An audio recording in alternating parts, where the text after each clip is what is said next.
que je vous propose de faire, c'est de revoir comment fonctionne l'adverbe amari en japonais. Donc là, je vais parler, vraiment au niveau grand débutant, c'est-à-dire au niveau JLPT 5, parce que derrière, quand on est un petit peu plus avancé, effectivement, amari, pour tout vous dire, il va pouvoir s'utiliser avec de l'affirmatif, dans un sens de trop excessivement quelque chose. Mais là, on va surtout rester sur du niveau débutant, ce qui vous est, demandé de connaître au niveau JLPT 5. Donc amari, c'est un adverbe qui permet de nuancer vos propos pour dire c'est pas tellement quelque chose. Donc par exemple, si je veux dire, donc on va prendre une phrase au négatif, parce que c'est comme en français, ça va fonctionner effectivement au négatif. Je vais prendre une phrase, tiens, je n'aime pas tellement, allez, l'alcool, tiens, pourquoi pas. Je vais prendre déjà la phrase sans amari, je vais vous dire, je n'aime pas l'alcool. Donc là, c'est radical, vraiment, tout ce qui est alcool, c'est pas mon truc. Osake, l'alcool. Osake ga suki ja arimasen. Là, je l'ai mis à la forme polie. Osake ga suki ja arimasen.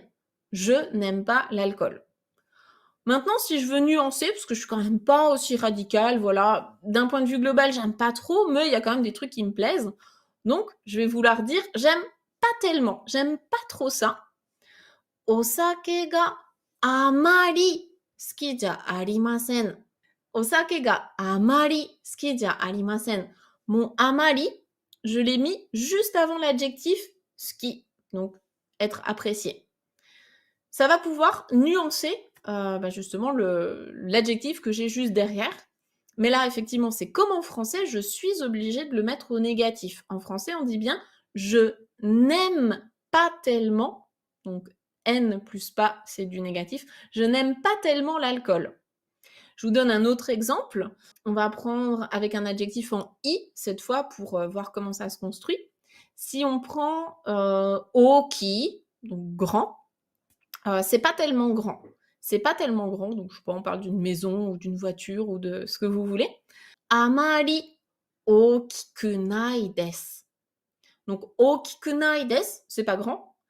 Amari okiku nai desu, pas tellement grand. Ce n'est pas tellement grand. Donc effectivement, on est obligé d'utiliser du négatif derrière amari. Et je crois que ce qui t'avait un petit peu embrouillé, Odile, c'était de te dire que amari, il y a déjà la notion de pas tellement, et derrière on a un autre adjectif qui est au négatif, donc c'est pas tellement. Mais non, non, c'est pas ça. C'est vraiment amari, en fait, il vient juste nuancer ton propos, et derrière, tu es obligé de mettre ton adjectif au négatif.